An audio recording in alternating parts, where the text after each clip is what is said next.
La France traverse aujourd'hui l'une des périodes les plus critiques de son histoire économique récente. Contrairement aux discours rassurants souvent entendus dans les médias ou les discours politiques, la réalité des chiffres raconte une toute autre histoire. Une dette publique qui frôle les 3 000 milliards d'euros, soit plus de 110% du PIB, un déficit structurel qui persiste malgré les promesses de redressement, et une croissance atone qui peine à dépasser 1% par an dans les meilleures années. Ce n'est pas une crise passagère, mais un déclin structurel qui s'installe, alimenté par des décennies de dépenses publiques non maîtrisées, d'impôts élevés et d'un État qui n'a jamais réussi à réformer en profondeur ses mécanismes de fonctionnement. Marc Toiti, économiste reconnu et observateur sans concession, ne mâche pas ses mots. La France est au bord du gouffre, non pas à cause d'un événement extérieur, mais à cause de ses propres choix politiques et économiques. Ce diagnostic n'est pas alarmiste pour le plaisir, il est fondé sur des données objectives et comparables à celles d'autres pays développés. Alors que l'Allemagne, malgré ses propres difficultés, a réussi à stabiliser sa dette et à maintenir une compétitivité industrielle, la France accumule les retards. Perte de parts de marché à l'exportation, désindustrialisation accélérée, fuite des capitaux et des talents, et une administration qui étouffe l'initiative privée sous le poids de la bureaucratie. Le modèle français, longtemps présenté comme protecteur et égalitaire, montre aujourd'hui ses limites. Il coûte trop cher, il est inefficace, et il décourage l'effort au lieu de le récompenser. Les réformes partielles, les demi-mesures et les reports constants ont créé un climat de fatalisme économique, où chaque nouvelle annonce budgétaire est accueillie avec scepticisme, voire cynisme, par les marchés et les citoyens. Le poids de la dette n'est pas qu'un chiffre abstrait. Il a des conséquences concrètes sur la vie quotidienne des Français. Hausse des impôts indirects, baisse de la qualité des services publics, report d'investissements essentiels dans les infrastructures, l'éducation ou la santé. Chaque euro emprunté aujourd'hui est un euro que les générations futures devront rembourser, avec intérêt. Et avec la remontée des taux directeurs de la BCE, le service de la dette explose, absorbant une part croissante du budget de l'État, plus de 50 milliards d'euros en 2024, soit l'équivalent du budget de l'éducation nationale. Cela signifie que, chaque année, la France dépense autant pour payer ses créanciers que pour former ses enfants. Est-ce cela, la priorité nationale ? La situation des retraites vient aggraver ce tableau déjà sombre. Le système par répartition, qui fonctionnait tant que la pyramide des âges était favorable, est aujourd'hui en déséquilibre structurel. Avec le vieillissement de la population, le nombre de cotisants diminue tandis que celui des retraités augmente. Résultat, un déficit annuel du système de retraite qui dépasse les 15 milliards d'euros, malgré les multiples réformes reportées, atténuées ou mal expliquées. Le report de l'âge légal de départ à la retraite, souvent présenté comme une injustice sociale, est en réalité une nécessité mathématique. Sans cela, le système s'effondrera, laissant des millions de futurs retraités sans ressources suffisantes. Ce n'est pas une question idéologique, c'est une question arithmétique. L'inflation, bien que légèrement retombée en 2024, reste un poison lent pour le pouvoir d'achat. Les hausses de prix des produits de première nécessité, alimentation, énergie, logement frappent d'abord les classes populaires et moyennes, déjà fragilisées par des salaires stagnants et une fiscalité lourde. La Banque de France et l'INSEE publient des chiffres officiels, mais la réalité vécue par les ménages est souvent bien pire. Entre hausse des loyers, tarifs de l'électricité indexés sur les marchés internationaux, et inflation importée par les chaînes d'approvisionnement mondiales, le budget des familles est mis à rude épreuve. Et contrairement à d'autres pays, la France n'a pas su mettre en place de mécanismes de protection efficaces et durables. Les aides ponctuelles, les chèques énergie ou les boucliers tarifaires ne sont que des rustines sur une structure en train de se fissurer. Le chômage, bien que statistiquement en baisse, cache une réalité plus complexe. Précarisation de l'emploi, multiplication des contrats courts, explosion du travail indépendant souvent contraint, et un taux de chômage des jeunes qui reste structurellement élevé, surtout dans les zones périphériques et les quartiers défavorisés. L'emploi en France n'est plus un ascenseur social, mais souvent une loterie où la chance, le réseau et la géographie pèsent plus lourd que les compétences ou l'effort. Le paradoxe français, un pays qui dépense des milliards en formation, en insertion et en aide à l'emploi, mais qui ne parvient pas à créer un marché du travail fluide, réactif et inclusif. Les entreprises, elles, hésitent à embaucher à long terme, par peur des coûts du licenciement, de la complexité administrative et de l'instabilité réglementaire. Le modèle social français, souvent vanté à l'étranger, devient lui-même une source de tension. Entre les régimes spéciaux, les inégalités territoriales dans l'accès aux soins ou à l'éducation, et la multiplication des niches fiscales qui profitent surtout aux plus aisés, la solidarité nationale se fissure. Les Français paient plus d'impôts et de cotisations sociales que la plupart de leurs voisins européens, mais ils ne voient pas toujours en retour une qualité de service public à la hauteur. La défiance envers les institutions grandit, alimentée par un sentiment d'injustice et d'impuissance. Quand un citoyen travaille plus pour gagner moins, quand il voit ses impôts financer des dépenses qu'il juge inutiles ou mal gérées, il perd confiance. Et sans confiance, aucune politique économique, aussi bien conçue soit-elle, ne peut réussir. L'Europe, souvent présentée comme un bouc émissaire, n'est pas responsable de tous les maux. Certes, les règles budgétaires européennes contraignent les États membres, mais elles existent justement pour éviter les dérives. La France, comme l'Italie ou la Belgique, a systématiquement contourné ces règles, accumulant les déficits sans jamais subir de sanctions réelles. Ce laxisme a permis de reporter les réformes, mais il a aussi creusé le fossé entre les promesses politiques et la réalité économique. Aujourd'hui, Bruxelles exige un plan de consolidation crédible.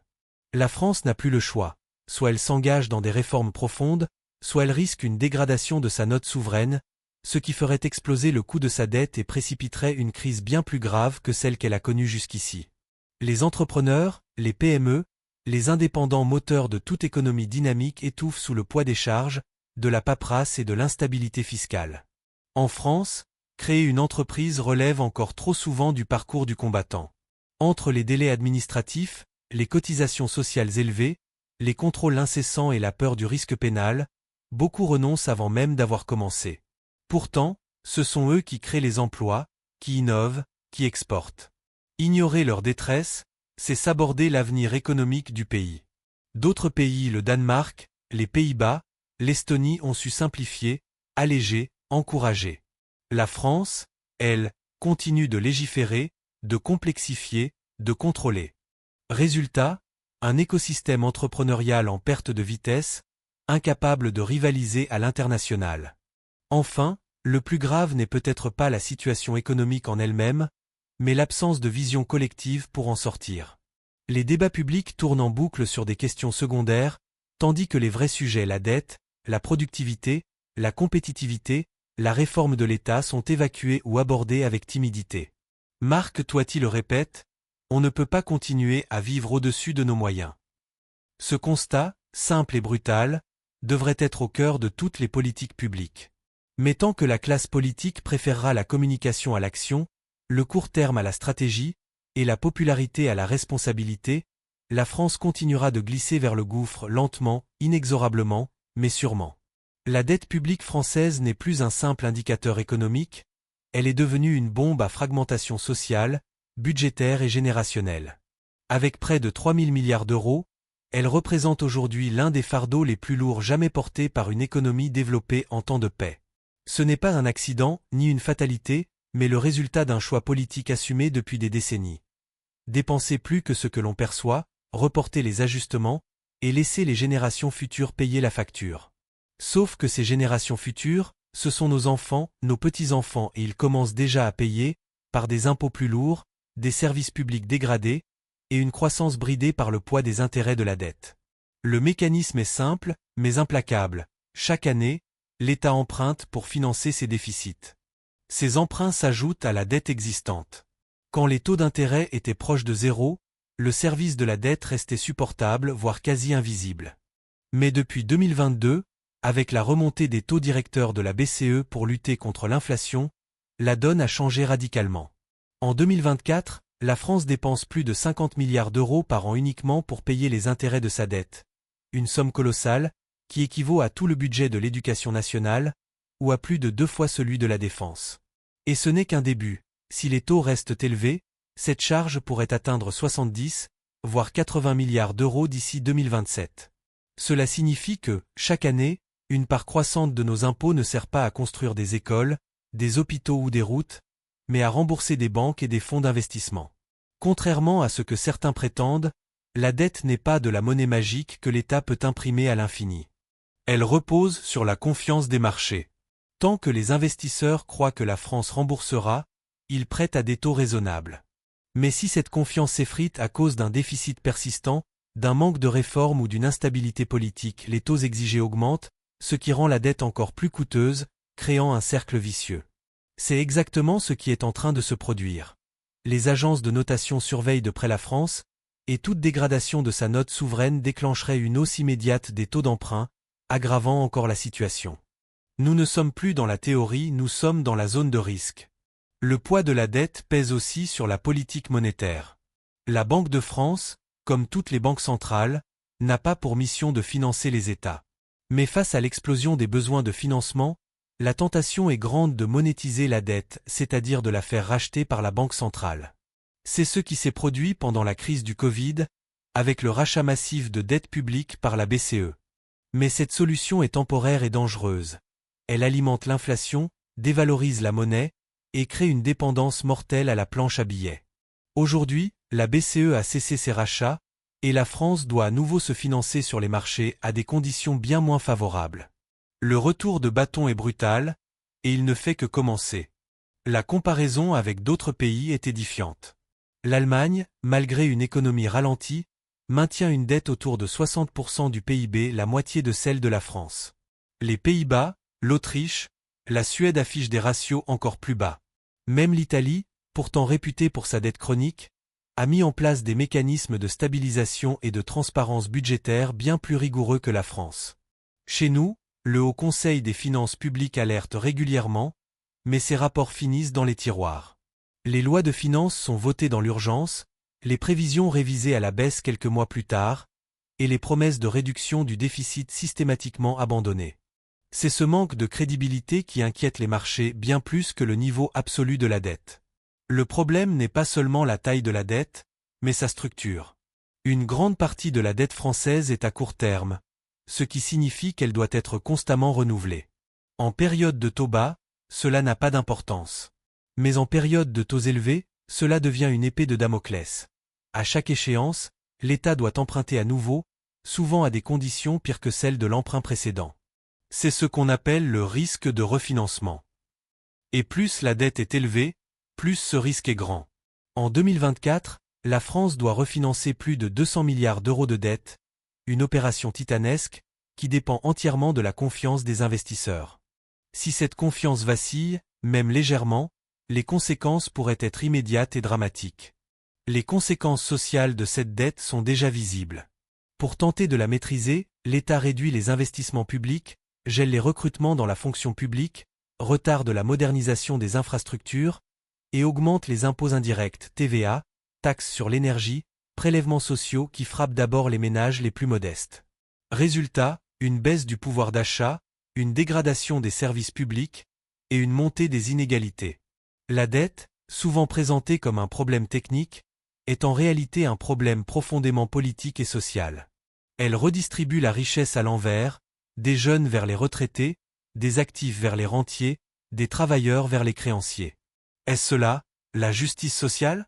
Certains économistes, notamment les partisans de la théorie monétaire moderne, affirment qu'un État qui émet sa propre monnaie ne peut jamais faire faillite, et qu'il peut donc dépenser sans limite. C'est un raisonnement dangereusement simpliste. Certes, la France ne peut pas faire faillite au sens strict, elle peut toujours imprimer des euros. Mais l'hyperinflation qui en résulterait détruirait l'épargne des ménages, ruinerait les retraités, et effondrerait la valeur du salaire minimum. Regardez le Venezuela, la Turquie, ou même l'Argentine. Ce ne sont pas des États qui ont fait faillite, mais des monnaies qui se sont effondrées sous le poids de la dette et de l'impression monétaire incontrôlée. La France n'en est pas là, mais elle s'en rapproche dangereusement si rien ne change. La solution ? Elle n'est ni simple, ni populaire. Elle passe par une consolidation budgétaire sérieuse. Réduction des dépenses publiques, rationalisation de l'État, suppression des niches fiscales inefficaces, et réforme structurelle de la protection sociale. Cela implique des choix douloureux, moins de fonctionnaires, moins de subventions, moins de dépenses militaires ou culturelles non essentielles. Mais c'est le prix à payer pour éviter une crise bien plus grave demain. Car si la dette continue de croître à ce rythme, la France finira par perdre le contrôle de sa politique économique contrainte par les marchés, les agences de notation et les institutions européennes. Ce ne sera plus une question de souveraineté, mais de survie financière. Marc Toiti le répète sans relâche, on ne sortira pas de la crise en dépensant plus. C'est pourtant ce que font encore la plupart des gouvernements successifs, espérant que la croissance viendra sauver la situation. Mais la croissance ne viendra pas tant que la dette pèsera sur les investissements, tant que les entreprises hésiteront à embaucher, et tant que les ménages craindront pour leur pouvoir d'achat. La vérité est brutale, mais incontournable. La France doit apprendre à vivre avec ses moyens. Sinon, ce ne sont pas les marchés qui la puniront, ce sont ses propres citoyens, ses enfants, et son avenir. Le système de retraite français est en train de s'effondrer sous le poids de ses propres contradictions. Ce n'est pas une crise soudaine, ni une surprise. Les rapports, les alertes, les projections démographiques sont là depuis plus de 30 ans. Tous disent la même chose, le système par répartition, tel qu'il fonctionne aujourd'hui, est mathématiquement intenable. Pourtant, chaque gouvernement a choisi de reporter les réformes, d'atténuer les mesures, de négocier des compromis qui ne résolvent rien. Résultat, un déficit annuel qui dépasse désormais les 15 milliards d'euros, une dette implicite des retraites estimée à plus de 2000 milliards d'euros, et un risque de plus en plus élevé de voir des millions de futurs retraités toucher des pensions insuffisantes, voire symboliques. Ce n'est pas de la spéculation, c'est de l'arithmétique. Le cœur du problème est démographique. En 1970, il y avait 4 actifs pour un retraité. Aujourd'hui, ce ratio est tombé à 1,7 actifs pour un retraité. Et d'ici 2050, il passera à 1,3 voire moins, selon les projections les plus pessimistes. Cela signifie que chaque travailleur devra financer une part croissante de la pension de ses aînés. Or, les salaires n'augmentent pas au même rythme, la productivité stagne, et le chômage structurel persiste. Le système repose sur un équilibre qui n'existe plus. Plus de cotisants, des carrières longues, une espérance de vie modérée. Aujourd'hui, tout est inversé. Moins de cotisants, des carrières hachées, une espérance de vie en hausse constante, 85 ans pour les femmes, 80 pour les hommes, et ce chiffre continue d'augmenter. Travailler plus longtemps n'est pas une punition, c'est une nécessité biologique, économique et sociale. Les régimes spéciaux, souvent au cœur des débats, ne sont qu'un symptôme du problème, pas sa cause. Certes, ils créent des inégalités criantes. Certains salariés partent à la retraite à 55 ans avec une pension confortable, tandis que d'autres, dans le privé, doivent attendre 64 ans voire plus pour un montant bien inférieur. Mais même si l'on supprimait tous les régimes spéciaux demain, le déficit du système perdurerait. Pourquoi ? Parce que le vrai problème n'est pas la répartition entre les régimes, mais le déséquilibre global entre les entrées, cotisations, et les sorties, pensions. En 2024, les recettes du système sont inférieures de 15 milliards aux dépenses. Et ce déficit augmente chaque année. Sans réforme structurelle, il atteindra 30 milliards d'ici 2035.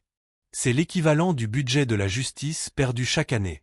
Le report de l'âge légal de départ à la retraite est souvent présenté comme une injustice sociale. Mais regardons les chiffres. En France, l'âge moyen effectif de départ à la retraite est de 62,7 ans, l'un des plus bas d'Europe. En Allemagne, en Suède, au Royaume-Uni, il est de 65 ans ou plus.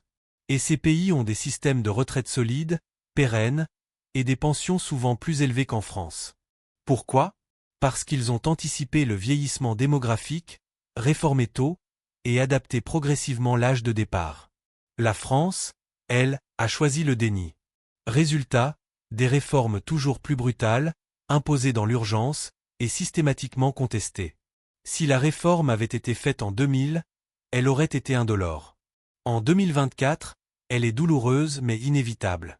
La capitalisation, souvent présentée comme une alternative miracle, n'est pas une solution universelle. Certes, elle permet de constituer une épargne personnelle, indépendante des aléas démographiques. Mais elle repose sur la capacité des ménages à épargner ce que ne peuvent pas faire les classes populaires, déjà en situation de fin de mois difficile. De plus, les marchés financiers sont volatiles, une crise boursière peut effacer en quelques mois des décennies d'épargne. Enfin, la capitalisation ne résout pas le problème du financement des retraites actuelles. Elle ne fait que déplacer le problème sur les générations futures. Le vrai défi n'est pas de choisir entre répartition et capitalisation, mais de trouver un équilibre entre les deux, avec une répartition réformée et une capitalisation accessible à tous. Le rôle de l'État est ici crucial. Plutôt que de multiplier les régimes, les exceptions, les bonus et les malus, il devrait simplifier le système, le rendre plus transparent, et garantir un socle minimal de pension pour tous. Aujourd'hui, un salarié qui a cotisé toute sa vie peut se retrouver avec une retraite inférieure au SMIC, une absurdité dans un pays aussi riche que la France. L'objectif devrait être de garantir à chacun une pension décente, proportionnelle à sa carrière, sans distinction de statut ou de secteur. Cela implique de fusionner les caisses, d'harmoniser les règles, et de supprimer les privilèges injustifiés. Ce n'est pas une question d'idéologie, c'est une question de justice et de viabilité. Les entreprises aussi ont un rôle à jouer. Beaucoup poussent leurs salariés à partir tôt, via des plans de départ ou des ruptures conventionnelles, pour rajeunir leurs effectifs. C'est une erreur stratégique. D'une part, cela aggrave le déficit des retraites, puisque ces départs précoces sont souvent financés par l'assurance chômage ou des fonds publics. D'autre part, cela prive l'économie de compétences rares, d'expérience et de transmission. L'Allemagne, le Japon, les Pays-Bas ont compris cela. Ils encouragent les seniors à rester en activité, via des aménagements de postes, des formations, des temps partiels choisis. En France, la culture de la retraite précoce est encore trop ancrée, et coûte cher à la collectivité. Le financement des retraites ne peut plus reposer uniquement sur les cotisations salariales.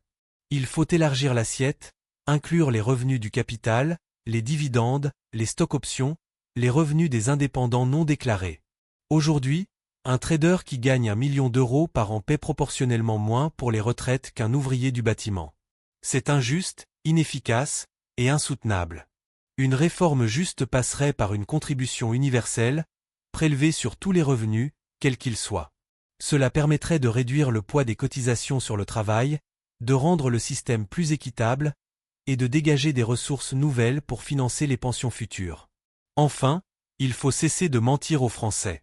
Beaucoup croient encore qu'ils ont cotisé pour leur retraite, comme on met de l'argent de côté dans un compte épargne. Ce n'est pas le cas. Le système par répartition ne stocke rien, il redistribue immédiatement les cotisations des actifs aux retraités. Votre retraite dépendra de la capacité des générations futures à cotiser, pas de ce que vous avez versé. C'est pourquoi il est urgent de restaurer la confiance dans le système. En étant transparent sur les chiffres, en expliquant les choix, en garantissant la pérennité des pensions. Sans cette confiance, les Français se tourneront vers l'épargne individuelle, la spéculation immobilière, ou pire le découragement. Et le système s'effondrera. Marc Toiti ne cesse de le répéter, les retraites sont le miroir de notre responsabilité collective.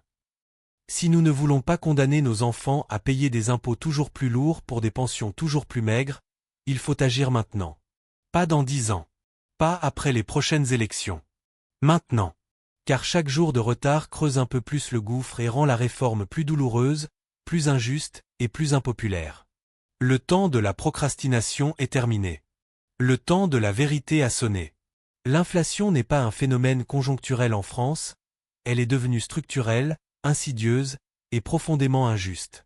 Bien que les chiffres officiels publiés par l'INSEE fassent état d'un ralentissement en 2024, autour de 3%, la réalité vécue par les ménages est bien différente.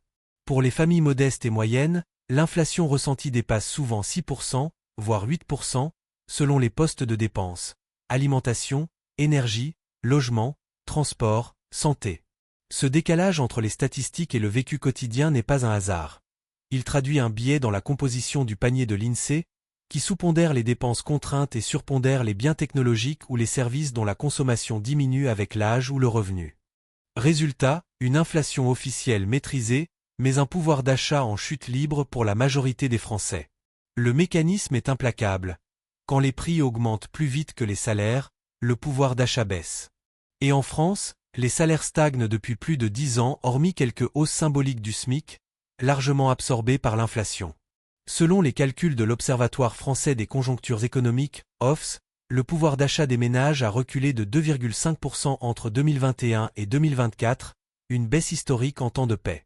Les classes moyennes, souvent oubliées dans les débats publics, sont les grandes perdantes. Trop riches pour bénéficier des aides sociales, trop modestes pour absorber les hausses de prix. Elles réduisent leur consommation, reportent leurs achats, renoncent aux loisirs, et puisent dans leur épargne, une épargne déjà fragilisée par les taux bas et la fiscalité. L'alimentation est le premier poste impacté. En 3 ans, les prix des produits de première nécessité pain, pâtes, lait, œufs, viande, fruits et légumes ont augmenté de 20 à 30%. Les grandes surfaces jouent sur les tailles de conditionnement, les marques distributeurs, les promotions trompeuses, mais le constat reste le même. Il faut dépenser plus pour acheter moins. Les ménages adaptent leur comportement. Passage au hard discount, réduction des portions, substitution des protéines animales par des protéines végétales, achat en gros. Mais ces stratégies ont des limites, elles ne sont pas accessibles à tous, elles dégradent la qualité nutritionnelle, et elles ne résolvent pas le problème structurel, la hausse des coûts de production, l'inflation importée, et la spéculation sur les matières premières.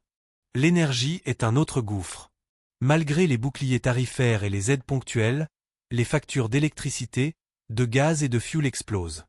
Le prix de l'électricité a augmenté de plus de 50% depuis 2021, tiré par la hausse des coûts de production, la dépendance aux énergies fossiles importées et la vétusté du parc nucléaire. Le tarif réglementé n'est plus une protection, il est indexé sur les marchés de gros, devenu fou depuis la guerre en Ukraine. Résultat, les ménages réduisent leur chauffage, investissent dans des solutions alternatives, pompes à chaleur, panneaux solaires quand ils en ont les moyens, ou s'endettent pour payer leurs factures. Les ménages précaires énergétiques, ceux qui consacrent plus de 10% de leurs revenus à l'énergie, sont désormais plus de 8 millions en France. Une situation intenable, qui menace la santé publique et la cohésion sociale. Le logement, troisième pilier du budget des ménages, n'échappe pas à la tendance. Dans les grandes villes, les loyers augmentent de 3 à 5% par an, bien au-dessus de l'inflation officielle. À Paris, Lyon, Bordeaux ou Nice, un loyer moyen dépasse désormais 9 cents à 1 200 € pour un 2 pièces, soit plus de 40% du SMIC. Les primo-accédants, quant à eux, font face à une double peine. Hausse des prix de l'immobilier, même si elle ralentit, et remontée des taux d'intérêt des crédits immobiliers passés de 1% en 2021 à plus de 4% en 2024. Résultat, un effondrement des ventes, une baisse de la mobilité professionnelle, et une génération entière qui renonce à devenir propriétaire. Le rêve d'une pierre s'éloigne, remplacé par la réalité d'un loyer à vie. Les aides publiques, souvent présentées comme des boucliers, sont en réalité des rustines. Le chèque énergie, le bouclier tarifaire, les aides alimentaires, toutes ces mesures sont ponctuelles, partielles, et souvent mal ciblées. Elles ne s'attaquent pas aux causes de l'inflation, mais seulement à ses symptômes. Pire, elles créent une dépendance de l'État, qui doit sans cesse augmenter ses dépenses pour compenser des hausses qu'il ne contrôle pas. C'est un cercle vicieux. Plus l'État dépense pour compenser, plus il creuse le déficit, plus il doit emprunter, plus les taux montent, plus l'inflation est alimentée.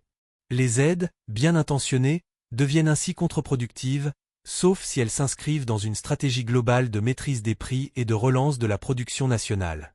La politique monétaire de la BCE, bien que nécessaire pour lutter contre l'inflation, aggrave la situation des ménages endettés.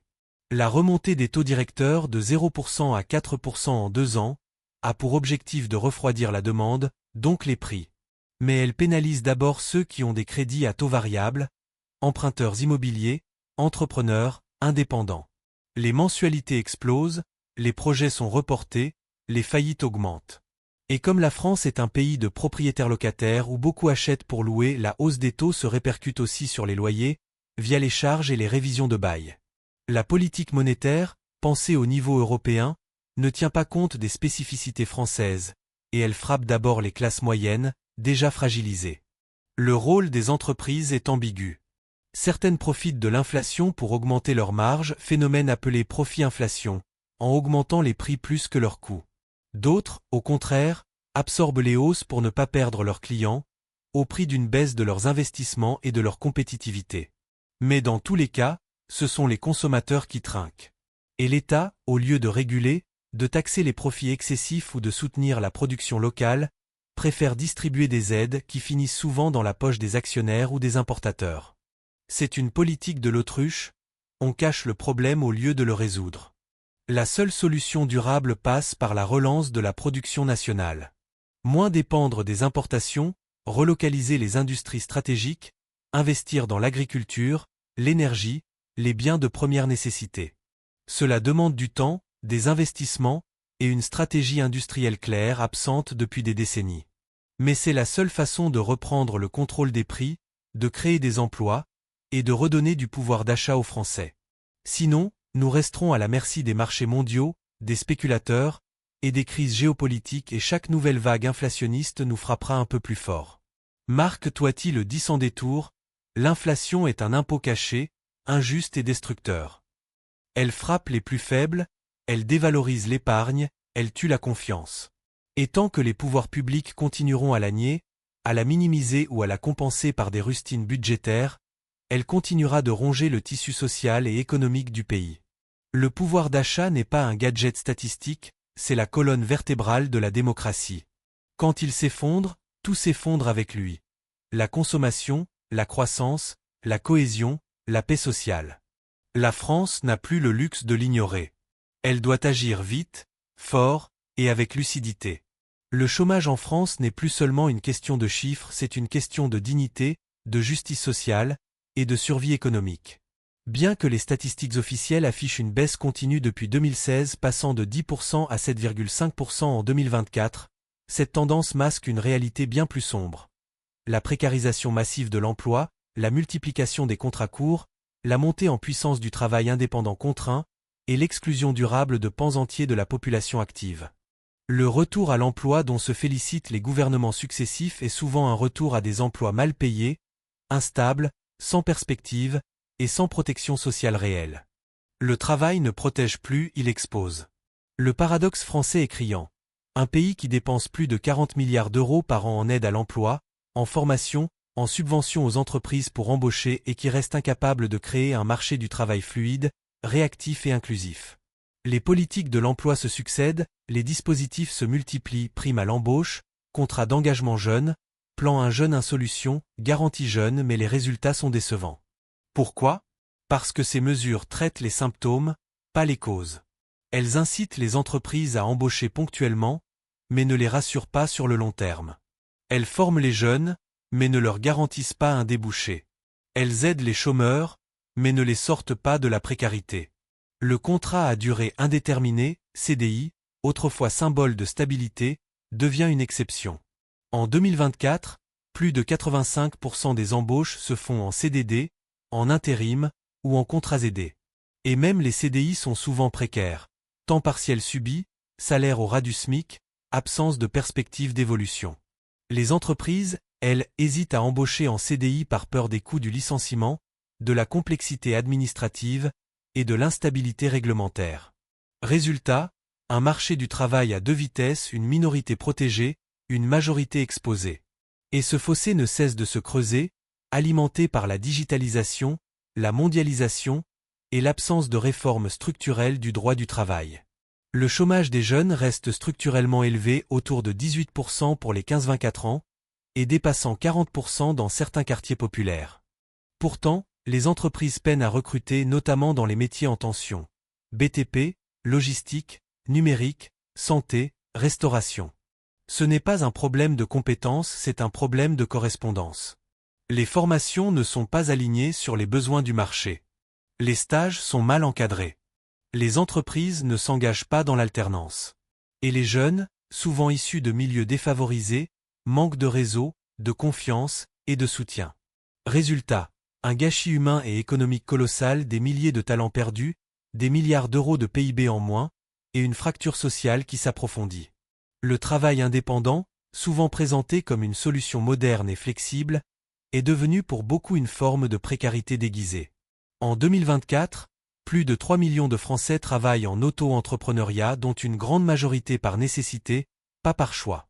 Beaucoup cumulent plusieurs petits boulots, sans couverture sociale suffisante, sans retraite, sans chômage, sans congés payés. Ils sont libres, mais vulnérables. Et l'État, au lieu de les protéger, les pousse vers ce statut via des dispositifs fiscaux attractifs mais socialement dangereux. Le mythe de l'entrepreneur libéré cache une réalité de travailleur sans droit, sans sécurité et sans avenir. Ce n'est pas de l'innovation, c'est de la dérégulation sauvage. La fracture territoriale aggrave encore la situation. Dans les métropoles, le chômage est bas, les emplois nombreux, les salaires attractifs. Dans les zones rurales, les villes moyennes, les banlieues, il est élevé, les emplois rares, les salaires faibles.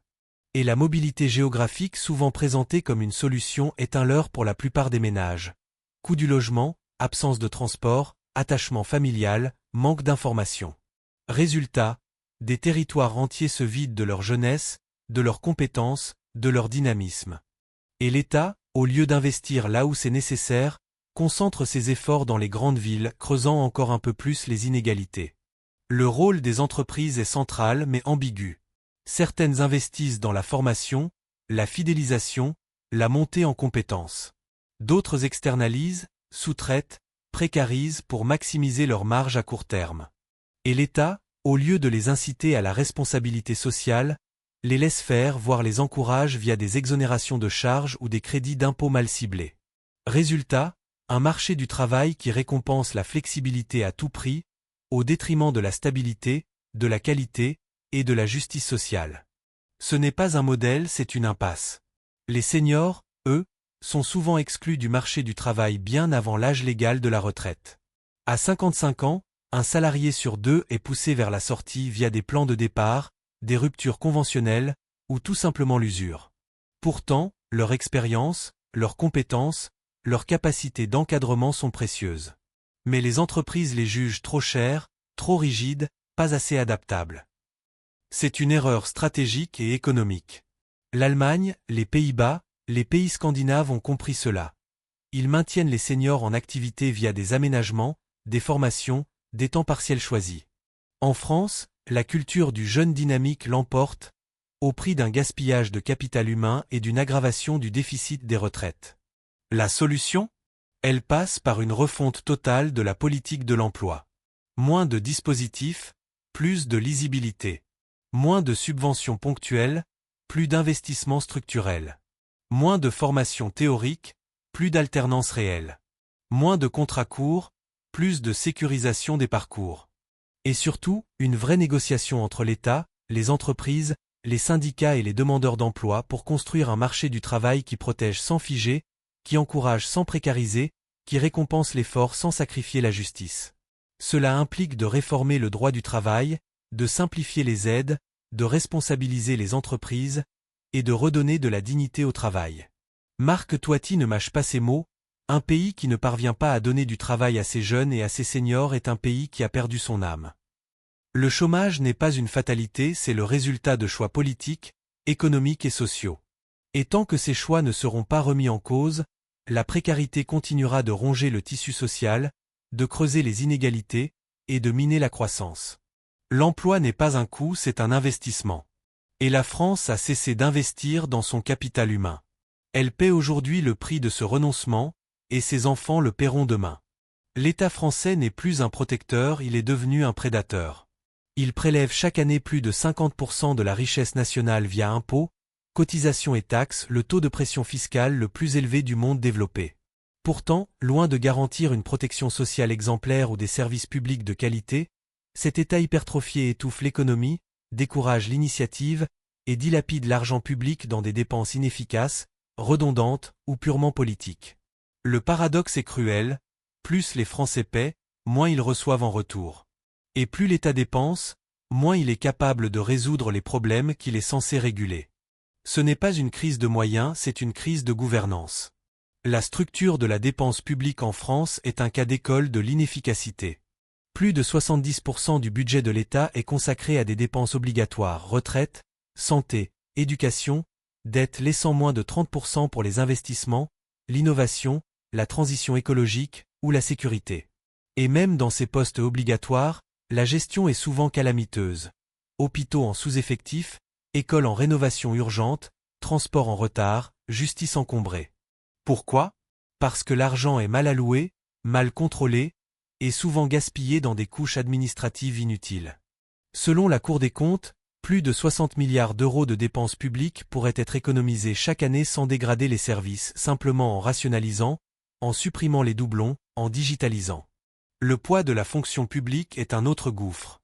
Avec près de 5,7 millions d'agents, soit un actif sur 5, la France a l'un des taux de fonctionnalisation les plus élevés au monde. Beaucoup de ces emplois sont essentiels. Enseignants, soignants, policiers, pompiers. Mais beaucoup d'autres sont devenus des coquilles vides.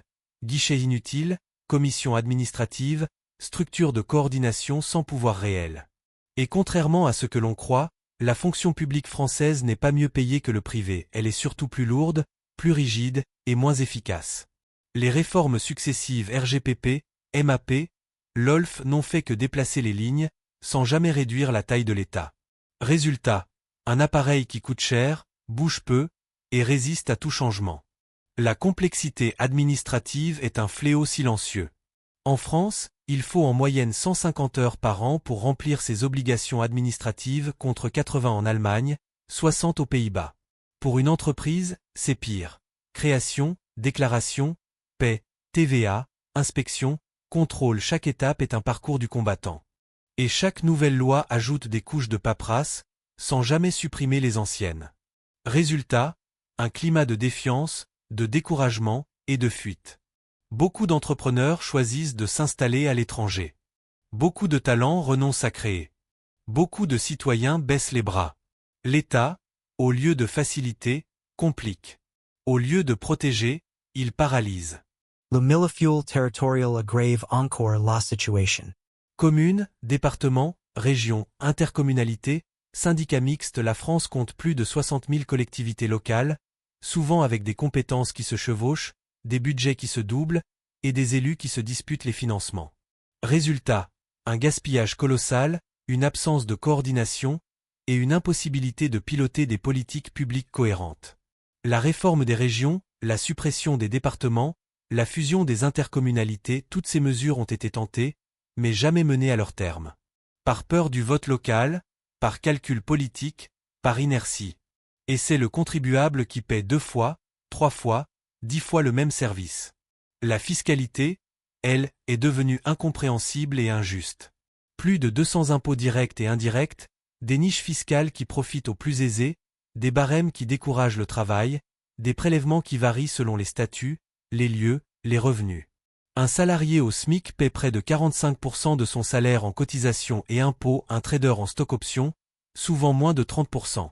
Un retraité modeste paie la CSG sur sa pension, un rentier sur ses dividendes bénéficie de taux réduits. Ce n'est pas de la redistribution, c'est de l'inversion.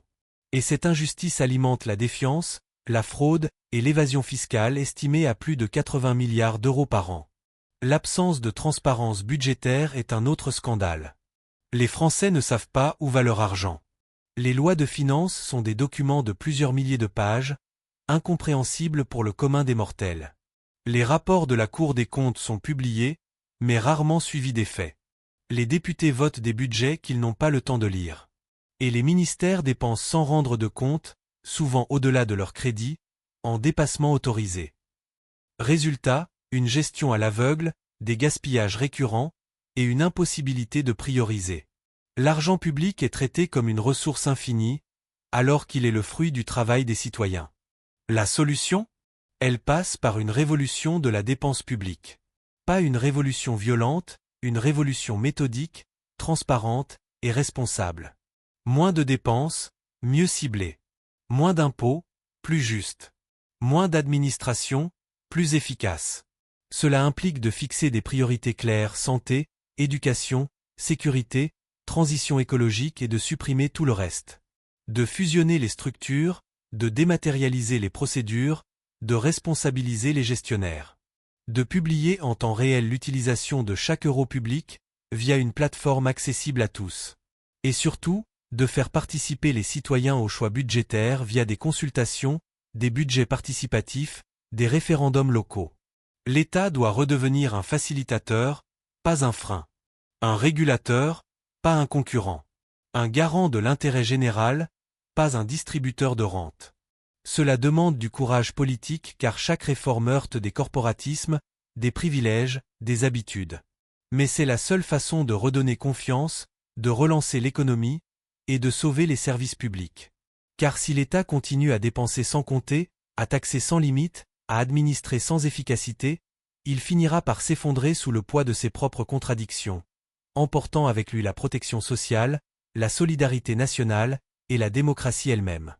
Marc Toiti le résume d'une phrase: « Un État qui dépense plus qu'il ne produit est un État en faillite morale. » La France n'en est pas encore là, mais elle s'en approche dangereusement.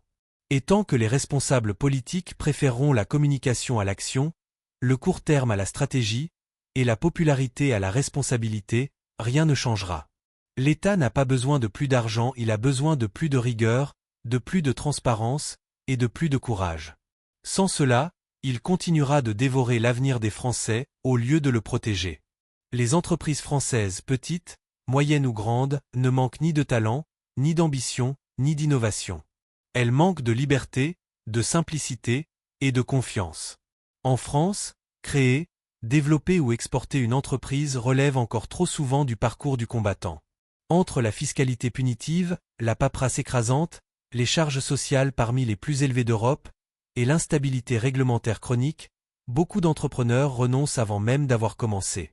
D'autres s'exilent vers la Belgique, la Suisse, Singapour, Dubaï où les conditions sont plus favorables. Résultat, un écosystème entrepreneurial en perte de vitesse, incapable de rivaliser à l'international et de créer les emplois de demain. Ce n'est pas une fatalité, c'est un choix politique. La fiscalité est le premier frein. En France, un entrepreneur paie en moyenne 62% de son bénéfice en impôts et cotisations contre 40% en Allemagne, 35% aux Pays-Bas, 20% en Irlande. Et ce n'est pas une moyenne théorique, c'est la réalité vécue par des centaines de milliers de TPE et PME. L'impôt sur les sociétés, l'impôt sur le revenu, les cotisations sociales, la taxe d'habitation professionnelle, la CFE, la CVAE, la taxe sur les salaires chaque nouvelle année apporte son lot de hausses, de modifications, de mesures temporaires qui deviennent permanentes. Résultat, un climat d'insécurité fiscale, où l'entrepreneur passe plus de temps à calculer ses impôts qu'à développer son activité. Et quand il gagne de l'argent, il le cache, le sort, ou l'investit à l'étranger par peur de se faire confisquer son succès. La complexité administrative est le deuxième étrangleur. En France, il faut en moyenne 18 jours et 9 procédures pour créer une entreprise contre 5 jours et 3 procédures en Estonie, 1 jour au Danemark. Et ce n'est que le début. Ensuite viennent les déclarations sociales, les paies, les TVA, les inspections du travail, les contrôles URSSAF, les normes environnementales, les obligations de formation, les attestations, les certificats, les agréments. Un chef d'entreprise passe en moyenne 30% de son temps à remplir des formulaires, du temps perdu pour innover, vendre, recruter. Et chaque nouvelle loi ajoute des obligations sans jamais supprimer les anciennes. Résultat, un système qui punit la croissance car plus on grandit, plus la charge administrative explose. Les charges sociales, souvent présentées comme un modèle social, sont devenues un handicap compétitif majeur. En France, le coût du travail est parmi les plus élevés d'Europe, non pas parce que les salaires sont trop hauts, mais parce que les cotisations patronales sont excessives.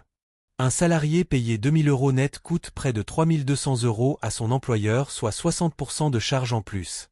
En Allemagne, ce ratio est de 40%. En Espagne, de 35%.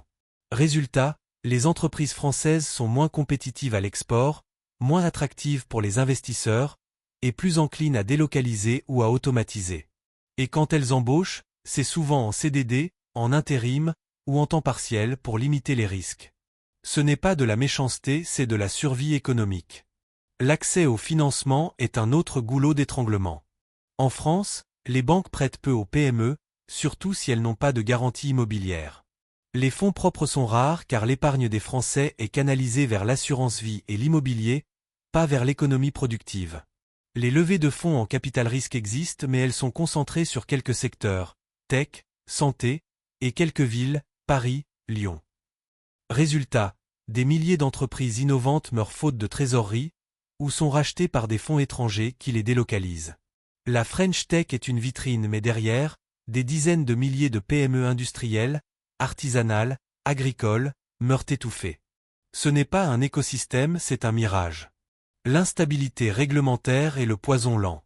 En France, les lois changent tous les ans, souvent en cours d'année, sans concertation, sans transition. Un entrepreneur ne sait jamais quelles règles s'appliqueront demain.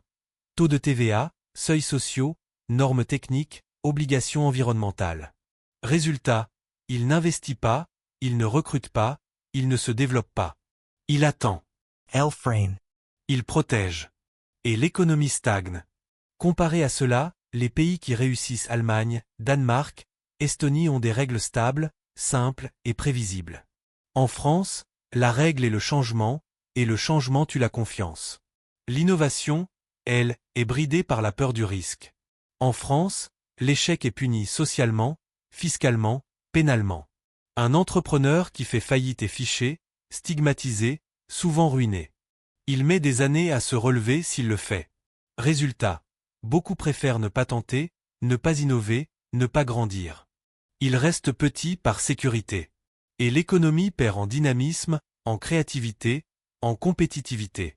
Dans les pays anglo-saxons ou nordiques, l'échec est vu comme une étape, une expérience, une leçon. En France, c'est une honte.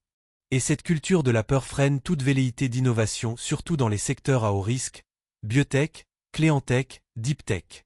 Le rôle de l'État est ici paradoxal. Il prétend soutenir les entreprises via des crédits d'impôt, des subventions, des prêts bonifiés. Mais ces aides sont souvent mal ciblées, trop complexes ou détournées. Le CICE, le CIR, le plan de relance, des milliards d'euros injectés, avec des résultats mitigés. Pourquoi ? Parce que ces aides ne s'attaquent pas aux vrais problèmes. La fiscalité, la complexité, les charges, la stabilité. Elles sont des rustines, pas des réformes. Et elles créent une dépendance, l'entreprise attend l'aide de l'État au lieu de compter sur elle-même. C'est le contraire de l'autonomie, c'est la captivité. La solution. Elle passe par une libération radicale de l'entrepreneuriat. Moins d'impôts mais plus juste. Moins de paperasse mais plus de transparence. Moins de charges mais plus de protection réelle. Moins d'aide mais plus de liberté. Cela implique de simplifier le code du travail, de stabiliser la fiscalité, de dématérialiser l'administration, de responsabiliser les acteurs. De créer un guichet unique pour les entreprises où tout se fait en ligne, en temps réel, sans intermédiaire. De réduire les seuils sociaux qui freinent la croissance. De protéger l'entrepreneur en cas d'échec via un fresh start légal et fiscal. Et surtout, de changer de culture, passer de la défiance à la confiance, de la punition à l'accompagnement, du contrôle à la responsabilité. Marc Toiti le dit clairement, les entreprises ne sont pas l'ennemi, elles sont la solution. Sans elles, pas d'emploi, pas de richesse, pas de services publics, pas de retraite. Et tant que la France continuera de les étouffer, de les taxer, de les contrôler, elle continuera de perdre des parts de marché, des talents et de la croissance. L'entreprise n'a pas besoin de cadeaux, elle a besoin de liberté. Et la France n'a pas besoin de plus d'État, elle a besoin de plus d'audace, de plus de simplicité et de plus de confiance. Sinon, elle regardera ses voisins réussir pendant qu'elle s'enfonce. La France n'est pas condamnée. Elle est en danger mais elle peut encore se sauver. À condition de sortir du déni, d'arrêter les demi-mesures et d'oser les réformes profondes, courageuses et justes. Marc Toiti ne prône pas la fatalité, il appelle à la lucidité, à la responsabilité et à l'action. Car le gouffre vers lequel glisse la France n'est pas une fatalité géologique, c'est le résultat de choix politiques, économiques et sociaux. Et si ces choix ont été faits, ils peuvent être défaits. Mais cela demande du courage, celui de dire la vérité aux Français, celui de remettre en cause les privilèges, celui de penser à long terme plutôt qu'à la prochaine élection. L'avenir est encore possible mais il ne sera pas facile. La première urgence, stabiliser les finances publiques. Cela passe par un plan de consolidation budgétaire crédible, sur 5 à 10 ans, validé par les institutions européennes et les agences de notation. Objectif, ramener le déficit sous les 3% du PIB d'ici 2027, puis à l'équilibre d'ici 2030. Comment? En réduisant les dépenses, pas en augmentant les impôts. En supprimant les niches fiscales inefficaces, en rationalisant l'État, en fusionnant les collectivités, en digitalisant les services, en supprimant les doublons administratifs. Et en fixant des plafonds de dépenses par ministère avec sanctions en cas de dépassement. Cela implique des choix douloureux, moins de fonctionnaires, moins de subventions, moins de dépenses militaires ou culturelles non essentielles. Mais c'est le prix à payer pour éviter une crise bien plus grave demain. La deuxième priorité, réformer en profondeur le système de retraite. Pas avec des rustines, mais avec une refonte structurelle.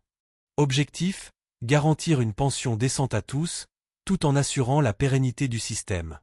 Cela passe par un âge légal de départ progressivement relevé à 65 ans d'ici 2030, une durée de cotisation rallongée, une convergence des régimes, et une contribution universelle prélevée sur tous les revenus, salaires, dividendes, stock-options, revenus fonciers.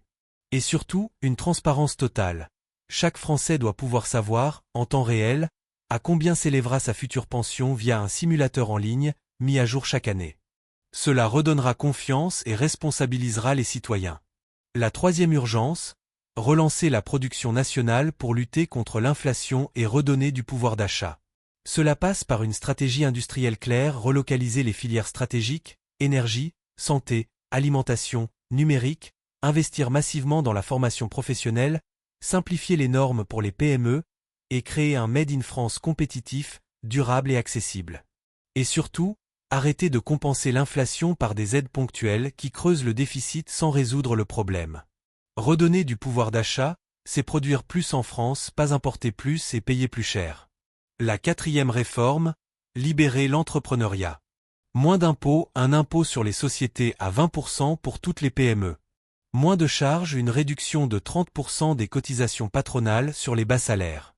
Moins de paperasse, un guichet unique numérique, une suppression des seuils sociaux, une stabilité fiscale garantie sur 5 ans. Et surtout, une protection de l'entrepreneur en cas d'échec via une procédure de fresh start rapide, sans dette résiduelle, sans fichage abusif. Cela permettra de créer des emplois, d'innover, d'exporter et de redonner de la fierté à ceux qui prennent des risques pour faire vivre l'économie. La cinquième nécessité, refonder la politique de l'emploi. Moins de dispositifs, plus de résultats.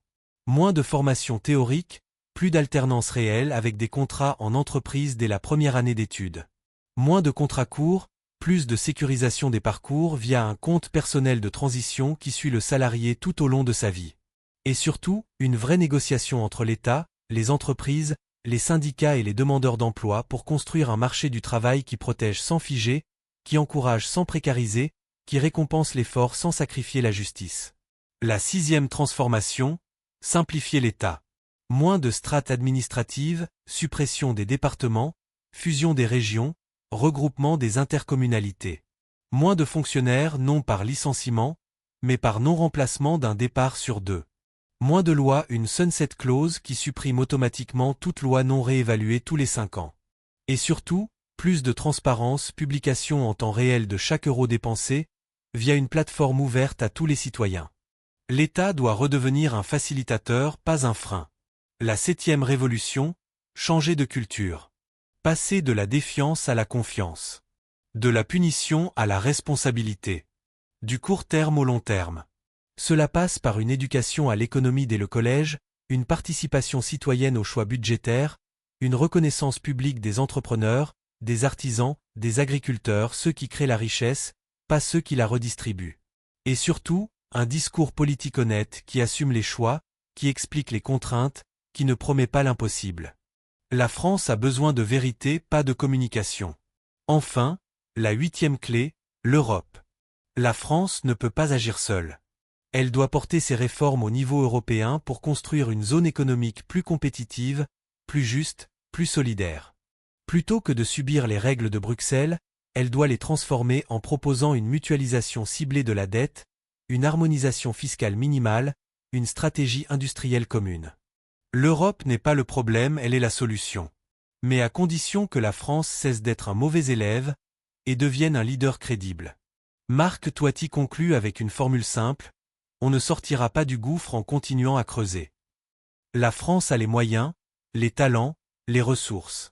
Ce qu'elle manque, c'est la volonté politique, la cohérence stratégique et la confiance collective. Si elle retrouve ces 3 ingrédients, elle peut encore éviter le pire et construire un avenir digne, juste et prospère. Mais le temps presse. Chaque jour de retard creuse un peu plus le gouffre. Et chaque report rend la réforme plus douloureuse, plus injuste et plus impopulaire.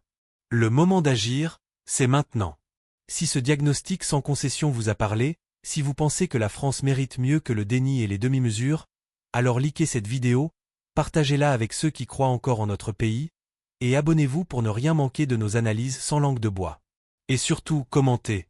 Quelle réforme prioritaire selon vous? Quel changement vous semble le plus urgent? Votre voix compte. Parce que l'avenir de la France ne se décide pas dans les palais, il se construit avec vous. Merci d'avoir regardé jusqu'au bout. À très vite pour un nouveau décryptage sans filtre, sans peur, sans compromis.